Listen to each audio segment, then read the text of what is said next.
Two sports live presented by white plus pro sensitive toothpaste. আপনাদের সঙ্গে আছি আমি সঞ্জনা আইভি।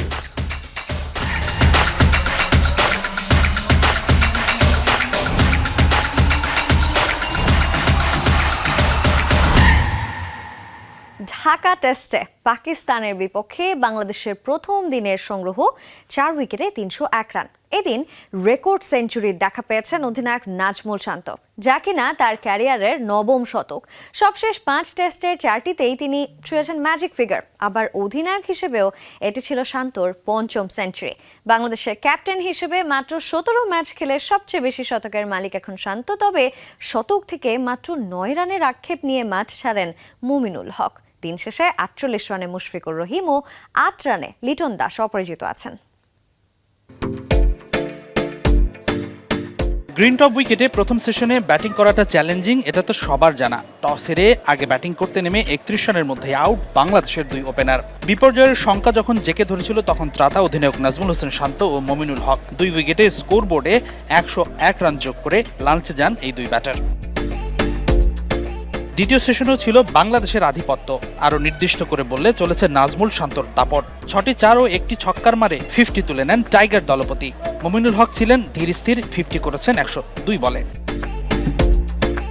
তবে দারুণ ব্যাটিং করা শান্ত দ্রুত তুলে নিয়েছেন শতক। 129 বলে ক্যারিয়ারের নবম টেস্ট 100 তুলে নিয়েছেন রাজশাহীর এই ব্যাটার। গত 5 টেস্টের 8 ইনিংসে এটি শান্তর চতুর্থ সেঞ্চুরি। কিন্তু 3 অঙ্কের ম্যাজিক ফিগারে পৌঁছানোর পরই মনোসংযোগ হারান কাপ্তান। টি ব্রেকের 4 বল আগে মোহাম্মদ আব্বাসের পেসে লেগ বিফোরের ফাঁদে পড়েন নাজমুল। 101 রানে ফেরেন শান্ত, আর 201 রানে তৃতীয় উইকেট হারায় বাংলাদেশ।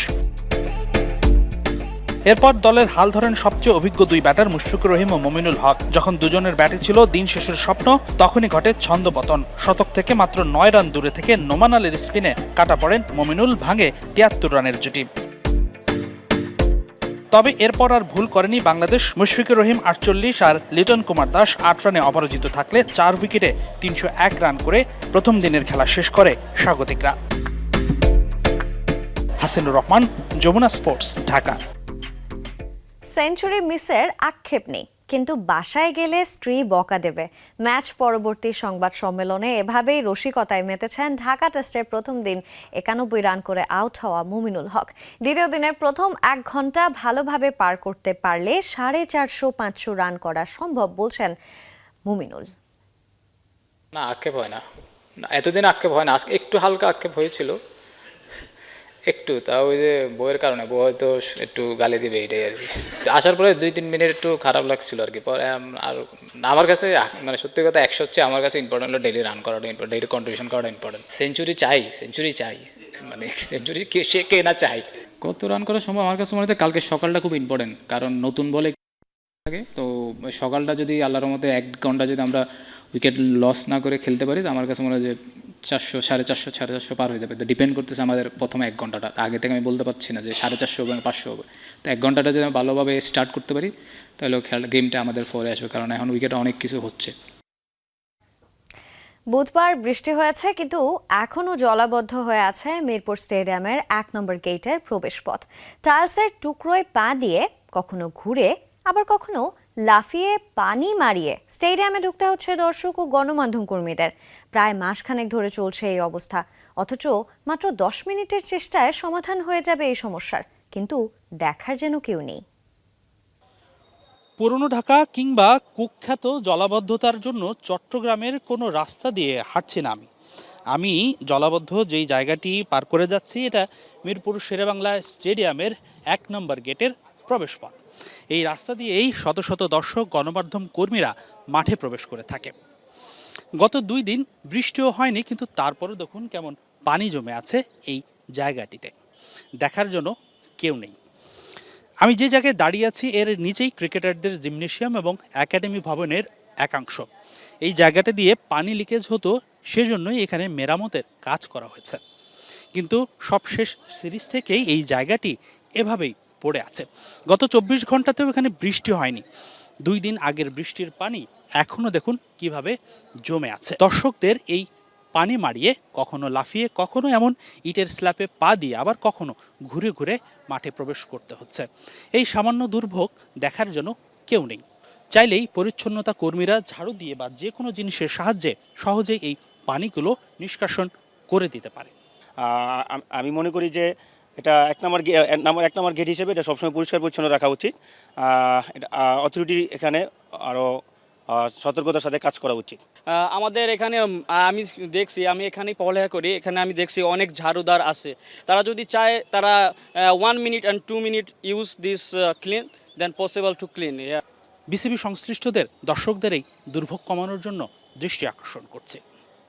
হাসিনুর রহমান, যমুনা স্পোর্টস মিরপুর, শেরেবাংলা জাতীয় ক্রিকেট স্টেডিয়াম, ঢাকা।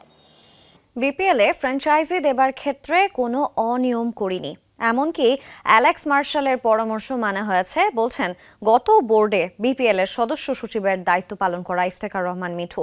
তবে দুটি দল আনুষ্ঠানিক চুক্তি ছাড়াই অংশ নিয়েছে, সবশেষ বিপিএলে মেনে নিয়েছেন মিঠু। লাস্ট বিপিএলে বা বিসিবির মনে হয় 14 থেকে 16 কোটি টাকার মধ্যে লস হয়েছে। দুইটা ফ্র্যাঞ্চাইজ টুর্নামেন্ট খেলে ফেলেছে, তাদের এগ্রিমেন্টই সাইন হয়। বিসিবি সভাপতি তামিম ইকবাল যে অভিযোগগুলো করেছেন সেটা খুবই গুরুতর। চলুন এই অভিযোগ সম্বন্ধে আগের বোর্ডের কাছে জানতে চাই। তামিম ইকবালের অভিযোগগুলো নিয়ে যমুনা স্পোর্টস মুখোমুখি গত বোর্ডের বিপিএল এর গভর্নিং কাউন্সিলের সদস্য সচিব ইফতেখার রহমান মিঠুর কাছে। প্রথম প্রশ্ন, কিভাবে চুক্তি ছাড়া খেললো দুই দল? সিলেট তাদের ব্যস্ততা বা করার জন্যে সিলেক্ট করেনি। নোয়াখালীর দুই পার্টি যে দেশ ট্রাভেল আর আরেকজন যে তৌহিদ সাহেব, এনাদের মধ্যে প্রবলেমের জন্য ওনারা সই করেনি। বিসিবি ইন্টিগ্রিটি ইউনিটের প্রধান অ্যালেক্স মার্শালের আপত্তির সত্ত্বেও কেন দেয়া হলো দলের মালিকানা? ধরেন টিম জয়েন্ট ভেঞ্চারে, আপনি 3 জন জয়েন্ট ভেঞ্চারে টিম দিয়েছেন, ইনকোয়ারি করে দেখেছে যে একজনের আগেনস্টে আপনার কমপ্লেন আছে। এটাও কিন্তু ওনার গাইডলাইন যে আপনি ওই লোক ছাড়া যদি ওরা আসে তাহলে দিতে পারেন। 16 কোটি টাকা কেন লস করলো বিপিএল গভর্নিং কাউন্সিল সবশেষ আসরে? 16 কোটি টাকা যে লস বলতেছে, আমি অ্যাকাউন্টস দেখিনি। 16 কোটি টাকার মধ্যে তো 11.5 কোটি টাকায় আমাদের খরচ হয়েছে বিকজ অফ চিটগংয়েরটা একদিন আগে কেউ যদি বলে আমি এটার চালাতে পারবো না, সেই সার্কামস্ট্যান্সে তামিমও কি করতো, এটা আমার তার কাছে কোয়েশ্চেন। 2 দিন খেলা হয়নি, কিন্তু 2 দিন খেলা না হতে 1.5 কোটি টাকা কিন্তু আপনার এক্সট্রা খরচ হয়েছে। এত শত সমস্যা নিয়ে কেন বিপিএল আয়োজন করেছিল আমিনুল ইসলাম বুলবুলের বোর্ড? এটা করার পিছে ওয়ান অফ দ্য রিজন ছিল যে যেহেতু লিগ টিগ হচ্ছিল না, প্লেয়াররা যাতে কিছু টাকা পায়। আর দ্বিতীয় কথাটা হচ্ছে যে আমি তামিমের সাথে এটাতে এগ্রি করি যে এত বড় একটা টুর্নামেন্ট এত তাড়াহুড়া করে করা উচিত না। বৃহস্পতিবার বিপিএল এর অনিয়মের দায়ে 5 জনকে শাস্তি দিয়েছে বিসিবি। সেই রিপোর্ট দেখে কিছুটা অবাক ইফতেখার রহমান মিঠু, কারণ সেখানে নেই 11তম আসরের রেড ফ্ল্যাগধারীদের নাম। ওই 9 জন প্লেয়ারের যে আগে রেড ফ্ল্যাগ বলা হয়েছিল, সেই রেড ফ্ল্যাগদের রেজাল্টটা কি, সেই রেজাল্টটাও একটু বলে দেওয়া উচিত। বিপিএল এ অনিয়মের অভিযোগে যে 5 জনকে সাজা দেয়া হয়েছে তারা ফিক্সিং নামক অনিয়মের বড় বটগাছটার আগাছা নাকি মাত্র। তবে বিসিবির বিশ্বস্ত একটি সূত্র বলছে রাঘব বোয়ালদের নাম আসতে যাচ্ছে দ্বিতীয় ধাপের তদন্ত রিপোর্টে। হাসিনুর রহমান, যমুনা স্পোর্টস মিরপুর, শেরেবাংলা জাতীয় ক্রিকেট স্টেডিয়াম, ঢাকা। ঢাকায় নতুন করে স্পোর্টসে খুদে খেলোয়াড়দের অনুপ্রেরণা দিতে হাজির বাংলাদেশের ফুটবলের সবচেয়ে বড় পোস্টার বয় হামজা চৌধুরী। আগামীতে এই প্রতিভা অন্বেষণ কার্যক্রম থেকে বেরিয়ে আসবে হামজা চৌধুরীর মতো তারকারা, স্বপ্ন ক্রীড়া প্রতিমন্ত্রী আমিনুল হকের। এদিকে রোববারের মধ্যে চূড়ান্ত করা হবে হামজাদের হেড কোচ। 15 মের মধ্যে হবে আনুষ্ঠানিক চুক্তি। বাফুফের সভাপতি তাবিথ আউয়ালের আশা, কোচ নিয়োগে বাজেট বিগ ইস্যু হয়ে দাঁড়াবে না।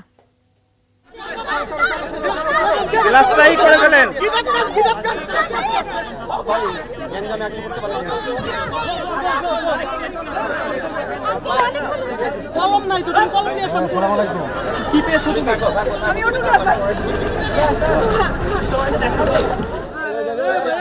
জনতার স্রোত ঠেলে এগিয়ে আসছেন হামজা। তাকে একবার স্পর্শ করা কত উঠতি বয়সের ফুটবলারের স্বপ্ন। কারো স্বপ্ন পূরণ হয় অটোগ্রাফে, কারো আবার ফটোগ্রাফে, কারো চোখ ছলছল করে হামজার গাড়ির সামনে। একবার স্পর্শ করা আর যে হলো না। ষষ্ঠ শ্রেণীতে পড়া মিতুল তাদেরই একজন।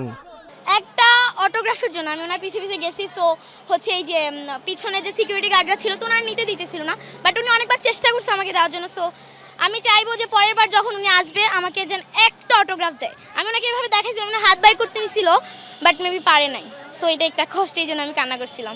সবার স্বপ্ন সত্যি হয় না, তবে চেষ্টাটা করতে হয়। সেই চেষ্টার মঞ্চ নবীনদের জন্য করে দিয়েছে সরকার। আমাদের এই নতুন করে স্পোর্টস একটি নতুন অধ্যায় বাংলাদেশের ক্রীড়াঙ্গনে যোগ হয়েছে। আমরা আশা করি হামজা চৌধুরীর মতো অনেক বিখ্যাত ফুটবলাররা আমাদের বাংলাদেশে জন্ম নিবে।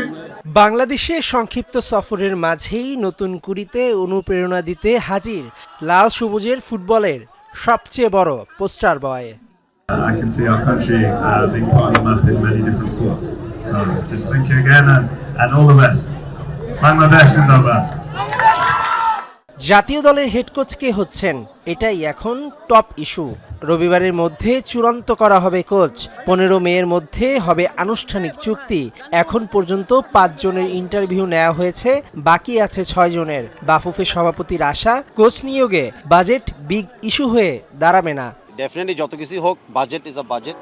আর বাজেট হলো নট অ্যাবাউট মানে কত দিচ্ছেন কাউকে, বাজেট হলো কি বিনিয়োগ করছেন তার বিপরীত আমরা কি পাচ্ছি। তো তার সাথে আমাদের আগামী 2 বছরের ক্যালেন্ডারও আমাদের বিবেচনা করতে হবে যে কী ধরনের টুর্নামেন্টস আমরা খেলতে যাচ্ছি, কী ধরনের টিম আমরা গঠন করতে চাই। সব বিবেচনা করে আমরা যখন কোচের সাথে চূড়ান্ত করব, finance will be important but probably the last criteria. 5 দিনের সফর শেষে শনিবার দেশ ছাড়বেন হামজা চৌধুরী। মেহেদি নাইম, যমুনা স্পোর্টস, ঢাকা। আন্তর্জাতিক ক্রীড়াঙ্গনে বাংলাদেশের অবস্থান আরও শক্তিশালী করতে দীর্ঘমেয়াদী পরিকল্পনা গ্রহণ করেছে Bangladesh Olympic Association. Asian Games ও সাউথ এশিয়ান গেমস সহ বড় আসরগুলো সামনে রেখে খেলোয়াড়দের প্রশিক্ষণ ও দক্ষতা বৃদ্ধিতে বিশেষ গুরুত্ব দিচ্ছে সংস্থাটি। এ লক্ষ্যে বিও এর কার্যনির্বাহী সভায় বেশ কিছু গুরুত্বপূর্ণ সিদ্ধান্ত নেওয়া হয়েছে। সকালে শরীয়তপুরের জাজিরা পদ্মা রিসোর্টে বাংলাদেশ অলিম্পিক অ্যাসোসিয়েশনের কার্যনির্বাহী সভায় সভাপতিত্ব করেন সেনাপ্রধান জেনারেল ওয়াকারুজ্জামান। সভায় 20তম এশিয়ান গেমস, 4র্থ ইউথ অলিম্পিক ও 14তম সাউথ এশিয়ান গেমসকে সামনে রেখে খেলোয়াড় উন্নয়ন ও প্রশিক্ষণ পরিকল্পনা নিয়ে আলোচনা করা হয়। এশিয়ান গেমসে 23টি ডিসিপ্লিনে প্রাথমিকভাবে 193 জন খেলোয়াড় পাঠানোর সিদ্ধান্তের পাশাপাশি হকি ও সাঁতারকে বিশেষ গুরুত্ব দেওয়ার কথা জানান কর্মকর্তারা। বর্তমান বৈশ্বিক পরিস্থিতিতে সাউথ এশিয়ান গেমস আয়োজন নিয়ে সংশয় থাকলেও বাংলাদেশ থেকে দল পাঠানোর প্রস্তুতি রাখার বিষয়ে একমত হন সদস্যরা। এছাড়া দক্ষ ক্রীড়া প্রশাসক তৈরি এবং খেলোয়াড়দের সরঞ্জাম আমদানিতে কর ছাড়ের প্রস্তাবও উঠে আসে বৈঠকে। আমরা এই খেলাধুলার সাথে জড়িত, এটা নন প্রফিটেবল অর্গানাইজেশন হিসেবে কাজ করছে ইন্ডিপেন্ডেন্টলি, বাট সরকারের অনেক আইনকানুন আছে ভ্যাট ট্যাক্সের ব্যাপারে। দেখা যাচ্ছে আমরা যেই টাকাটা পাচ্ছি অনুদান হিসাবে বা যেই টাকাটা আমরা সংগ্রহ করছি স্পন্সরের থেকে, সেই টাকাতে অনেকটাই ভ্যাট ট্যাক্সে চলে গেলে আমরা আসলে কার্যকরীভাবে অনেক কাজ করতে পারছি না। তো আমাদের এখন যেটা করণীয় হবে সেটা হচ্ছে যে আমরা সরকারের কাছে আমরা উপস্থাপন করব যে এই জায়গায় যেন আমাদেরকে ছাড় দেওয়ার একটা ব্যবস্থা করা হয়। সেই ফিফা বিশ্বকাপের উদ্বোধনী ম্যাচের টিকিট $1000 দিয়ে নিজের পক্ষে কেনা সম্ভব নয় বলছেন ডোনাল্ড ট্রাম্প। নিউ ইয়র্ক পোস্টকে দেয়া এক সাক্ষাৎকারে অপারগতার কথা জানান মার্কিন প্রেসিডেন্ট। ট্রাম্পের দাবি, কুইন্স বা ব্রুকলিনের সাধারণ মানুষ যারা তাকে ভোট দিয়েছেন, চড়া মূল্যের কারণে তারা খেলা দেখা থেকে বঞ্চিত হলে তা হবে হতাশাজনক। টিকিটের আকাশচুম্বী মূল্য দেখে বিস্ময় প্রকাশ করেন মার্কিন প্রেসিডেন্ট। ফুটবল সাপোর্টার্স ইউরোপ এই মূল্য বৃদ্ধিকে বিশ্বাসঘাতকতা হিসেবে অভিহিত করেছে। কাতার বিশ্বকাপে ফাইনালের টিকিটের সর্বোচ্চ দাম যেখানে ছিল $1600, এবার তা বেড়ে দাঁড়িয়েছে 11,000। তবে ফিফা প্রেসিডেন্ট ইনফান্তিনোর দাবি, টিকিটের চাহিদা এবার গতবারের চেয়ে 10 গুণ বেশি বৃদ্ধি পেয়েছে।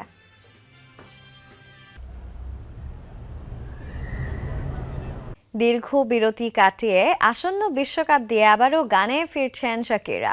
নতুন এই থিম সঙের টিজার সামাজিক যোগাযোগ মাধ্যমে প্রকাশ করে সবাইকে চমকে দেন ল্যাটিন পপ সম্রাজ্ঞী। দাই দাই ট্র্যাকে এবার তার সাথে সুর মেলাচ্ছেন বার্না বয়। আগামী 14 মে এই থিম সং প্রকাশের মধ্য দিয়েই ফুটবল উন্মাদনায় মাতবে পুরো বিশ্ব।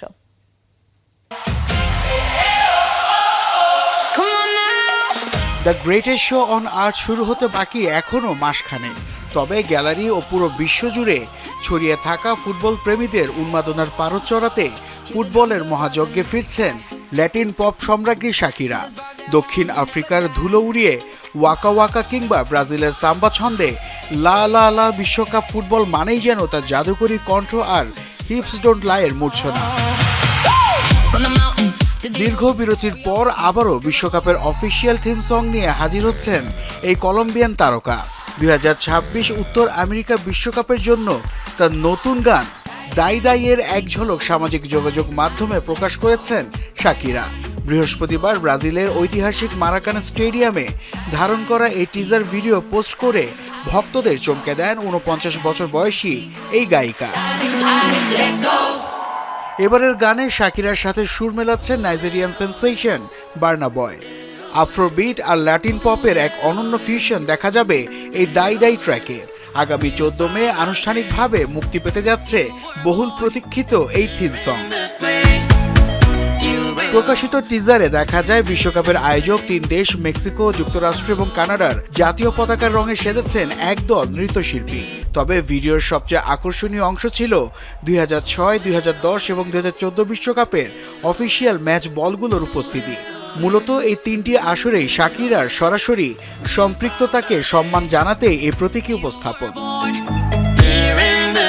2006 সালে জার্মানিতে হিপস ডোন্ট লাই, 2010-এ দক্ষিণ আফ্রিকায় কালজয়ী ওয়াকা ওয়াকা আর 2014 সালে ব্রাজিলের সমাপনী অনুষ্ঠানে লা লা লা গে বিশ্ব ফুটবলকে বুঁদ করে রেখেছিলেন তিনি। এবার আরও একবার ফুটবল মহারণের আগে প্রকাশিত টিজারে নিজের সরব উপস্থিতি জানান দিলেন শাকিরা। আগামী 11 জুন থেকে শুরু হতে যাওয়া ফুটবলের এই মহাযজ্ঞ চলবে 19 জুলাই পর্যন্ত। 48টি দলের এই লড়াইয়ে তবে কি দাই দাই দাই সুরেই শুরু হয়ে গেল বিশ্বকাপের কাউন্টডাউন? উত্তরটা হয়তো পাওয়া যাবে আগামী 14 মে, যখন পূর্ণাঙ্গ গানটি বিশ্বজুড়ে বাজবে ফুটবল প্রেমীদের কানে। নাসিফ শুভ, যমুনা স্পোর্টস। মাঠের ছন্নছাড়া পারফরম্যান্সের প্রভাব পড়েছে রিয়াল মাদ্রিদের ড্রেসিং রুমেও। মেজাজ হারাচ্ছেন দলের ফুটবলাররা। অনুশীলনে হাতাহাতিতে জড়িয়েছেন দুই মিডফিল্ডার ভালভার্দে ও শুয়ামেনি। আঘাত পেয়ে হাসপাতালে যেতে হয়েছে ভালভার্দেকে। খেলা হবে পরবর্তী এল ক্লাসিকো। এই ঘটনায় বিভাগীয় তদন্ত শেষে শাস্তিমূলক ব্যবস্থা নেওয়ার ঘোষণা দিয়েছে রিয়াল কর্তৃপক্ষ। রিয়াল মাদ্রিদে শনির দশা যেন কাটছেই না। একের পর এক শিরোপা রেস থেকে ছিটকে পড়ার পর এবার নতুন অস্বস্তি গ্যালাক্টিকোস শিবিরে। অনুশীলনে হাতাহাতিতে জড়িয়েছেন দলের দুই গুরুত্বপূর্ণ ফুটবলার ফেদেরিকো ভালভার্দে ও অরেলিও শুয়ামেনি। স্প্যানিশ গণমাধ্যমের খবর, হাত মেলানোকে কেন্দ্র করে সংঘাতে জড়ান এই দুই মিডফিল্ডার। ঘটনার সত্যতা স্বীকার করে আনুষ্ঠানিক বিবৃতিতে ক্লাব কর্তৃপক্ষ জানিয়েছে, শৃঙ্খলা ভঙ্গের দায়ে বিভাগীয় তদন্ত শেষে শাস্তিমূলক ব্যবস্থা নেওয়া হবে এই দুই মিডফিল্ডারের বিপক্ষে। অবশ্য ইনস্টাগ্রাম বার্তায় নিজের অবস্থান ব্যাখ্যা করেছেন ভালভার্দে। আমাদের মধ্যে কথা কাটাকাটি হয়। তর্কের এক পর্যায়ে অসাবধানতাবশত টেবিলের কোনায় লেগে মাথায় আঘাত পায়। এতে কপালে সামান্য কেটে যাওয়ায় নিয়ম মেনে হাসপাতালে যেতে হয়। আমার সতীর্থ আমাকে কখনই আঘাত করেনি, আমিও তাকে মারিনি। তবে আমি বুঝতে পারছি আমাদের মধ্যে হাতাহাতি হয়েছে এবং এটা উদ্দেশ্য প্রণোদিত ছিল। এমনটা বিশ্বাস করা আপনাদের জন্য অনেক সহজ, কিন্তু বাস্তবে তেমন কিছুই ঘটেনি। সতীর্থের সঙ্গে মারামারির ঘটনা অস্বীকার করলেও হাসপাতালে চিকিৎসা নেওয়ার কথা স্বীকার করেন এই উরুগুয়ান মিডফিল্ডার। জনপ্রিয় স্প্যানিশ গণমাধ্যম মার্কা জানিয়েছে 2 সপ্তাহের জন্য বিশ্রামে থাকতে হবে ভালভার্দেকে। সেই হিসেবে পরবর্তী এল ক্লাসিকো খেলা হচ্ছে না তার। আমি সত্যি দুঃখিত, কারণ এই পরিস্থিতি আমাকে কষ্ট দিচ্ছে। আমরা যে সময়ের মধ্যে দিয়ে যাচ্ছি তাও আমাকে কষ্ট দিচ্ছে। আমার জীবনে রিয়াল মাদ্রিদ সবচেয়ে গুরুত্বপূর্ণ বিষয়গুলোর একটি, আর এই ক্লাবের কোনো কিছুর প্রতি আমি উদাসীন থাকতে পারি না। রিয়াল মাদ্রিদের ড্রেসিং রুমে বিভেদের খবর নতুন নয়। এর আগে কিলিয়ান এমবাপ্পের সঙ্গে অন্য সতীর্থদের দূরত্বের খবর প্রচার হয় বেশ জোরালোভাবে। সব মিলিয়ে মাঠ কিংবা ড্রেসিং রুম, সময়টা কোথাও ভালো যাচ্ছে না লস ব্লাঙ্কোসদের। মুজরাবিন তারেক, যমুনা স্পোর্টস। আর এই ছিল আজকের স্পোর্টস লাইভে। এতক্ষণ সঙ্গে থাকার জন্য সবাইকে ধন্যবাদ। আল্লাহ হাফেজ।